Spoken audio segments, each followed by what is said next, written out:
We are Geekcentric, and you can be too.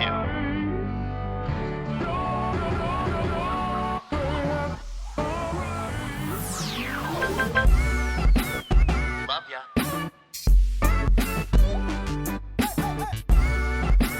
Get home safe, guys.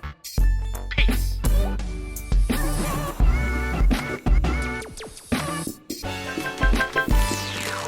What's up, geeks, and welcome back to the Geekcentric podcast. My name is Justin, and today we have a special episode where we get a chance to talk to three different Canadian animators who worked on Marvel Studios' first animated series, What If? But before we get to that, if you're joining us for the first time, this is a part of our ongoing series we're calling Behind the Geeks, where we interview a guest who has worked behind the scenes or been a part of any of the things that we love, from movies, TV shows, gaming, toys, collectibles, and all things geek-centric. Joining us today, as I mentioned, we have three different animators who worked on Marvel Studios' animated series What If. We have Genevieve Debien, Anthony DeNino, and Stephen Wong. Nate, Kevin, and myself each had the opportunity to discuss with them their roles and their inspirations for finding a career in animation. Now, before we get into it, we should mention that we will be talking about their roles in relation to the episodes that they worked on, so there will be spoilers. So if you haven't seen any of the series, please be warned, as we will not be holding back. Well, now that that's out of the way, let's get into it. First up, we have my interview with Genevieve Debien, lead animator at Squeeze Studio Animation based out of Quebec. Genevieve worked on Episode 3, What If the World Lost Its Mightiest Heroes? Episode 5, What If Zombies? And Episode 7, What If Thor Was an Only Child?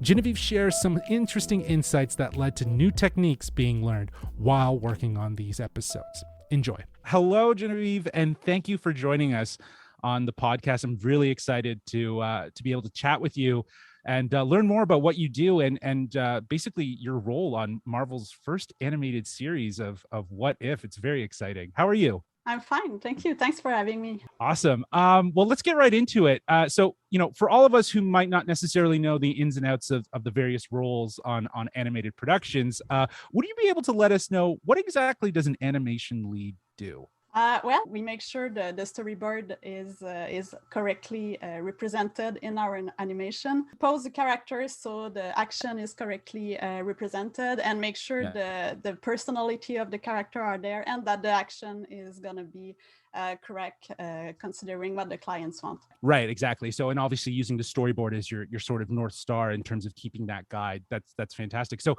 that means then quite literally you're in charge of like the sort of action and sort of the movement of those characters through scene to scene, essentially. Yeah, exactly. And as a lead, we have to do some management, make sure all the artists have everything they need. There's no blocking things with them. So yeah, that's super nice. And we also do some review of the shots sometimes, and we make sure the back and forth with the client is working well. Awesome. Well, that's great. That's so good. Because honestly, there are so many different roles that play a part in the animation process. So it's really nice to know a little bit more in depth about what an animation lead does specifically. But we got sent your bio, and it seemed like we're on a bit of a career journey to kind of get to where you were working in animation. So what really was that motivation for you to want to pursue a career in animation? Well, it took some time for me to find that superb domain, if I can say. I started in psychology and at university. I didn't even thought about the fact that I could be an animator, but someone told me about that program we have at Laval University in Quebec City. Yes. So that's where I started. I just tried it and see if that was what I wanted. I knew 3D was kind of something really interesting. I didn't know that I wanted to do specifically animation, but years after years, as I was discovering all the little department possible embranchment of that profession, I chose eventually to go with animation.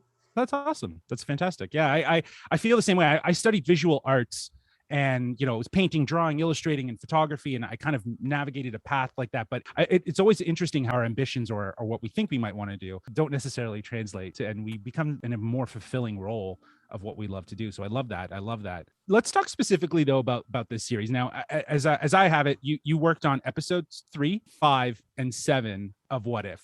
So I have 2 questions for you. Okay, so the first question in regards to these various episodes, which of these episodes was your favorite to work on and why?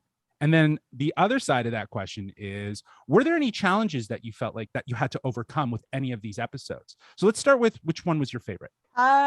Especially after watching them on Disney Plus, I think the 7th, the one with what if Thor were an only child. It was really fun. I like the tone. It's really light. It's joyful. It's not that serious. Right.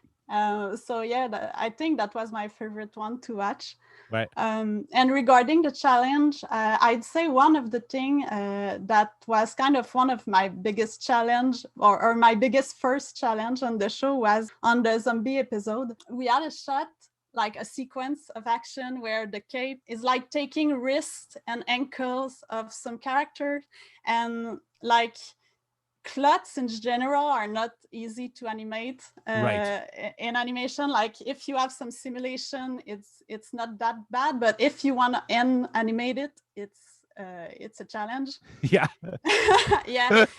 So it wasn't that easy to make it look like it was really taking the wrist and things like that. So we had to come up with a solution where like in one frame, it's like a switch that isn't really perceptible for the people who are watching the show, but we switched to another mesh, like we call it in 3D. It's like another object, and it's kind of a wristband. And the cape itself is like changing its shape, and it kind of go behind the geometry of the hand. So you would think that the cape correctly like spin and roll with the wrist, but in fact it's all magic. It's wow, like that's crazy. Right. So some new techniques and some new learns definitely came out of working on that episode, really, at the end of the day, right? Yeah, totally. We all learn a lot. That's fantastic. That's so good. So sticking with obviously the MCU and the mystery of if there will be a season 2, we obviously don't know, but is there anywhere or anyone in the MCU that you would personally love to work with, and maybe like if it's a setting or a character that you would be excited to feature in an episode? I mean, there's always not enough of Spider-Man, I think. I really like that character, so if it he was the heart of the zombies episode in many ways, and I think that to your point, it was one of the highlights to see him sort of anchored and featured so great in that. Was it fun working on the zombies one? Like, I think that one had a lot of like anticipation and expectations based on fans and their excitement for seeing zombies going into making that specific episode. Was that in the back of your mind? Was there a lot of attention to sort of paying homage to the right sort of aspects of like the look and feel? Yeah, totally. It was challenging, but it was also very exciting. I mean, Marvel, they have high expectation, but we totally loved trying to meet them.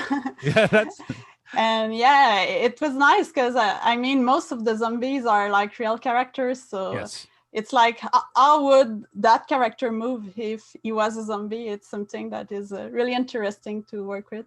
That's awesome. That's great. Now, I as we kind of like wrap this up here, I would love to know, what excites you about the work that you do? Like, what is the exciting factor? Obviously, other than just being able to, put zombies in an episode or, make Thor look like a party animal, what absolutely excites you about the work that you do? Well, I think working in teams, like on such an amazing project, like doing problem solving, but as a group and trying to find a solution. Yeah, it's really what I like about being an animator, and also about being a lead, because when you're a lead, sometimes you have to work with other departments more than just the animation. And I think it's really nice. Yeah. Did that when you talk about that, did that pressure ever get to you, or was your team really that support to kind of like know that there was really no pressure, right? Because it seems like they're extensions of you, right, in many ways, as you move through the various levels, if you will, of production. Was there a lot of pressure on that? I mean, yeah, well, the pressure is always there. We want the show to be awesome, so we always have to push ourselves. But it wasn't to a point that was not fun to work with. I think all the team loved to work on character like that, and we had really nice memories of working on that show. Awesome. That's great. Maybe just as a throwaway question here. Was there another episode that you didn't work on that was one of your favorites? I love the second one with oh yeah, Star-Lord, T'Challa. Yeah, that's the one. There was such a big there was such a high number of characters that that featured in it. It was so good. Yeah, exactly. Yeah. It was a lot of fun, and it was also just really good to see, Chadwick. He was kind of like layered throughout this entire series, but it was so great to just get that reminiscent sort of effect of him being back in the MCU.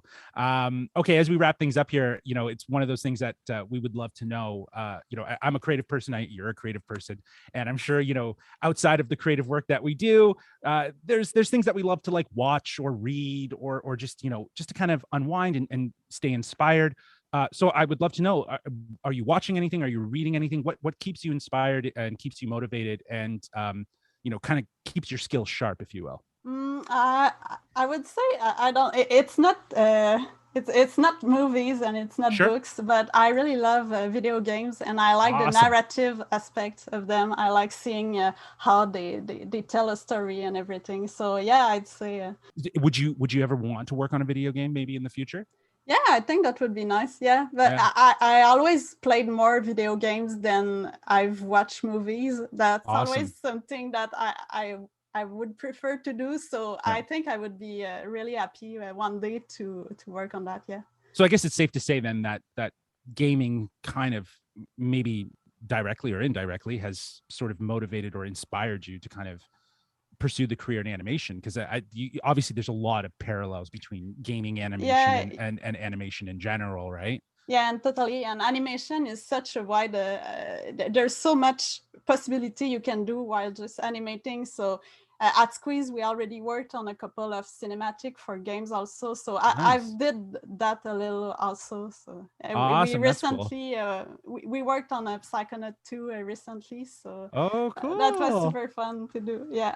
That's awesome. That's cool. Well, this was absolutely a delight to just talk to, an animator that got the opportunity to work on this series. And just to learn more insight about what inspires you, what motivates you, and what really excites you about what you do. So thank you so much, Genevieve, for taking the time. Really appreciate it. It has been a pleasure. Thank you. Awesome. Next up, we have Nate's interview with Anthony Danino, a unit director over at Stellar Creative Lab based out in Vancouver, BC. Anthony worked on episode 8, What If Ultron Won? In this interview, Anthony talks about the importance of collaboration and what it means to be part of a team bringing this episode to life. Enjoy. Anthony, thank you so much for joining us. How are you doing today? And congrats on getting to work on this incredible series for Marvel. How are you doing? I'm very well, thank you. And thanks for having me.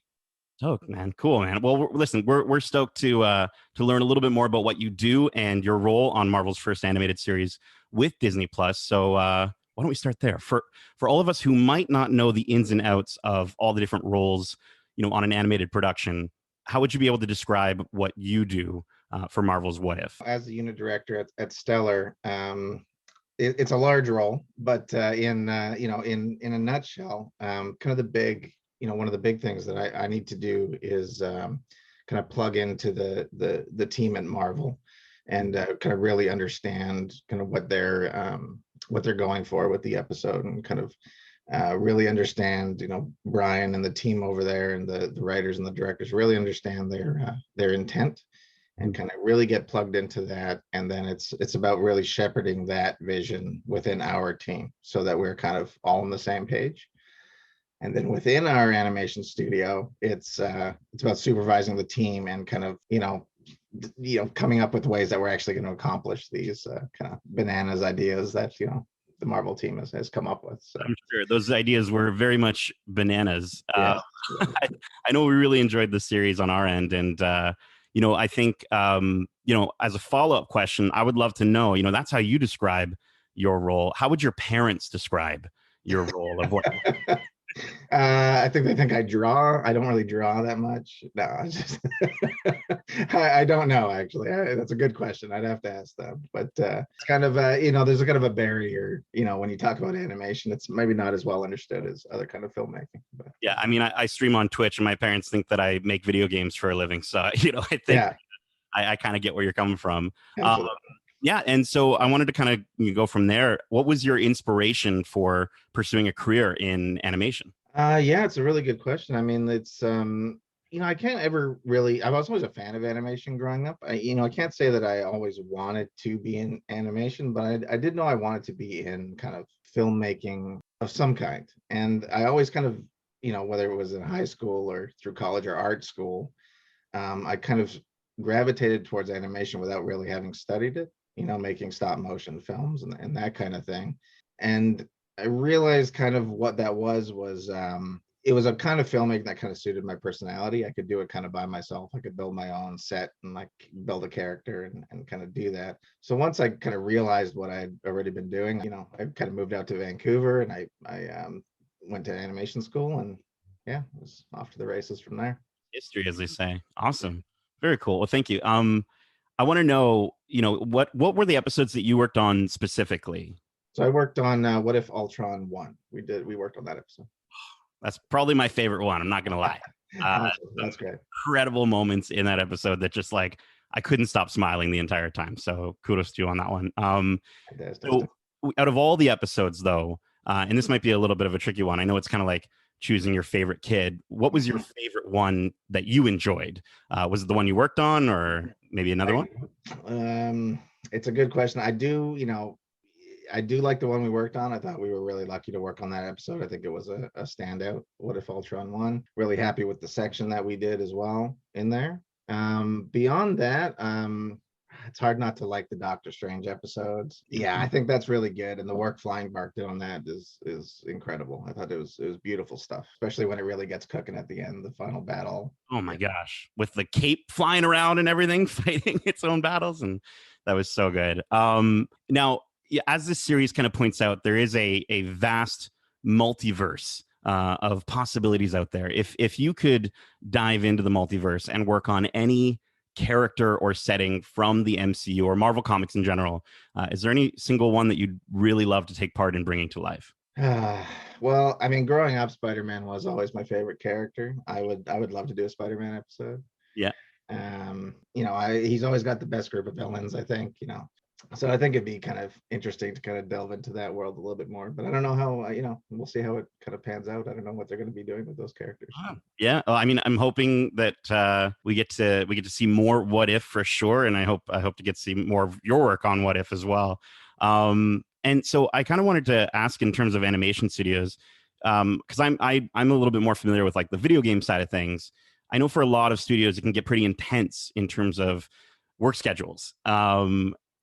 What are some of the things that bring you back, that get you excited about the work that you do when things start to get a little crazy, a little intense? Yeah, I mean, when you're kind of in it, and it does get, the hours get long and there is a lot to accomplish, especially on a show like this.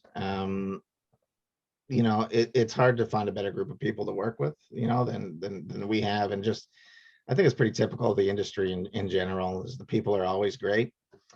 And then just always keeping in mind kind of that it is, there is a reward at the end of it, getting to see the work and, see that it looks great.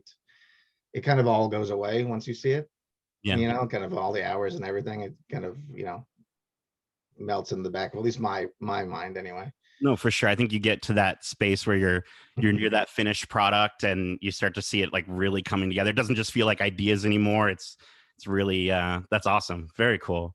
What was maybe the most challenging moment that you had working on this series? I mean, I think the biggest challenge is also just the coolest part of the show, which is, inherent to the structure, which is just there's so much happening, right? There's so much going on, and you're going through so many worlds and so many characters, and then every episode is, a different storyline, different characters. So there's always the variety of challenges is a challenge in and of itself. Like there's so many different powers, there's so many different effects you have to come up with, getting honed in on every character, which version of the character is it, so it's like the biggest challenge is the show itself, but that's what also really, really makes it, really challenging. It also really great to work on. It's really interesting to work on.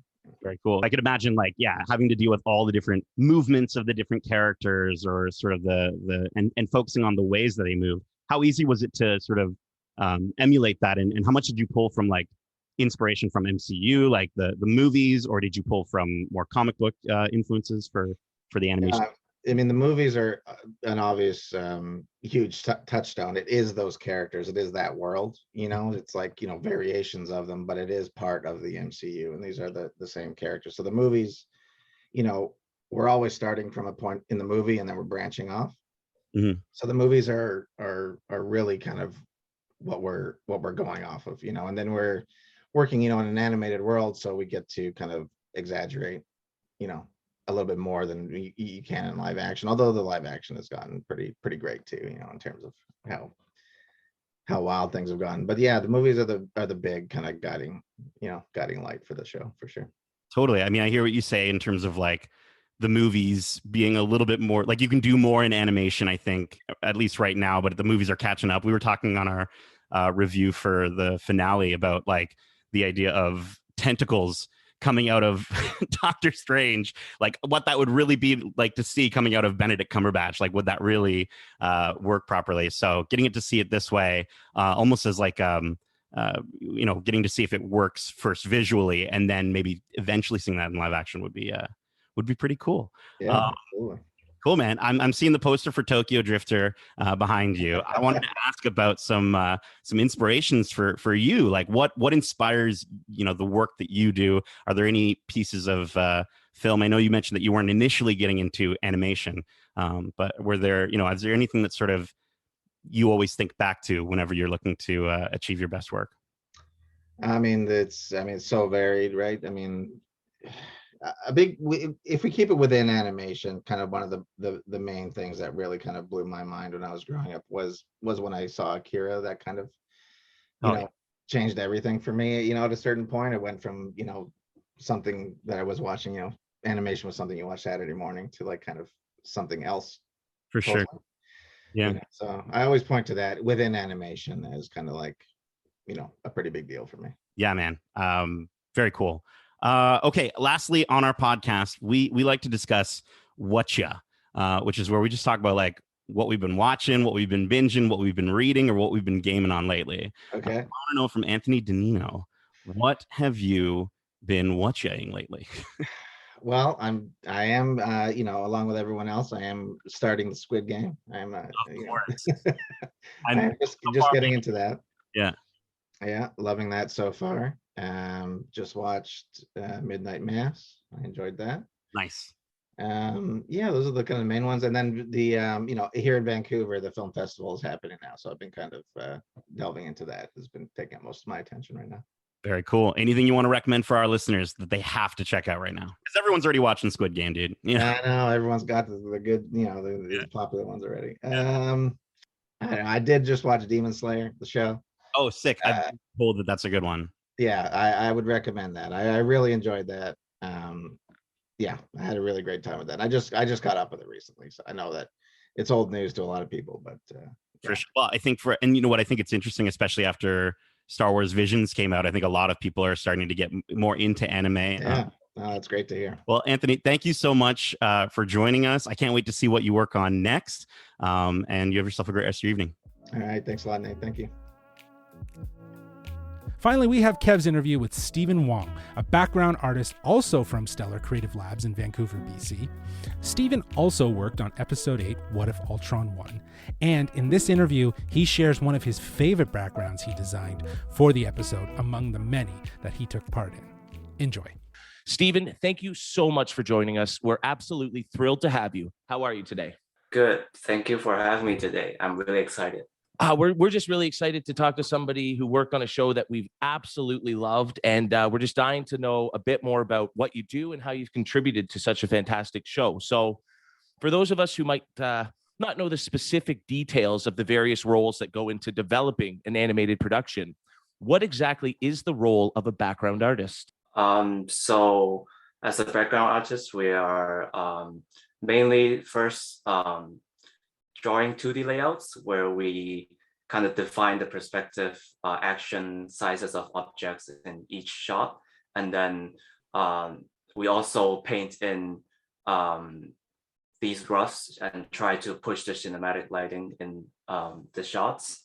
For What If, we are really inspired by the classic American illustrator style. So it was really fun to push these backgrounds in that style and yeah, creating interesting shots. Fantastic. Now you mentioned the classic American style. Is there any specific inspiration that you had going into this?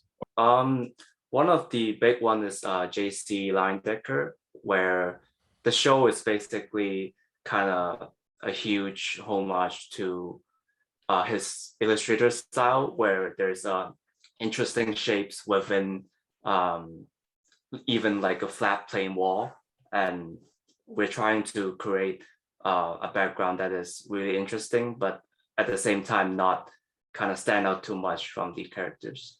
Yeah, that must be a tough balance to not have anything distract from the central action, but also making it interesting to look at and everything.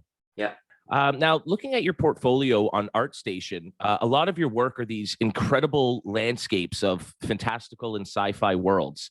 What were some of your inspirations growing up, and what motivated you not just to aspire to become an artist, but to specifically focus on scenery and landscapes versus perhaps a more character-focused perspective? I actually originally wanted to become a concept artist for games, and environment is a big part for me because growing up I was always inspired by Ghibli films and like be amazed by their environments.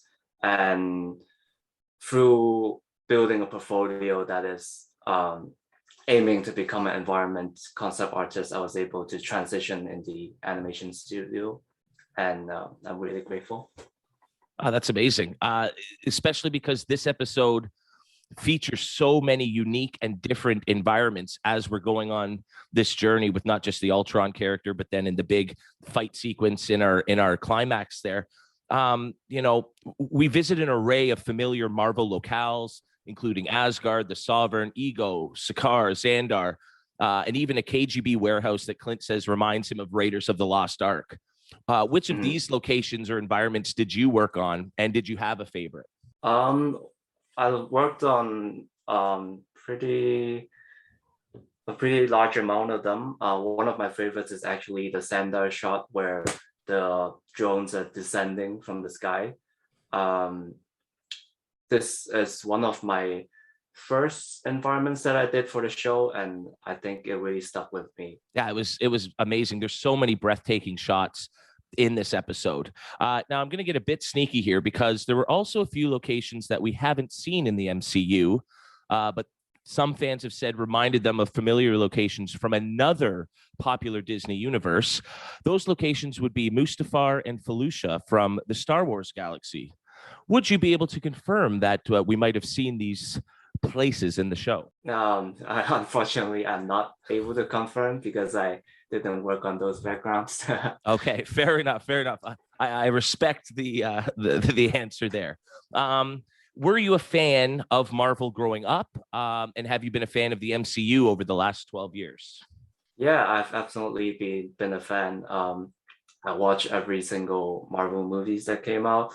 One of my favorites is Thor as a character. I think his development over the movies is absolutely incredible, and I can't wait to see Love and Thunder coming up this year. That's definitely one of my most anticipated movies as well. And so that must have been cool then to get to have that one scene in Asgard there as Ultron's sort of doing his reign of terror. Yeah, absolutely. Are there any locales or environments that you didn't have a chance to work on here that you would like to in perhaps a future episode of What If, or even in a different capacity?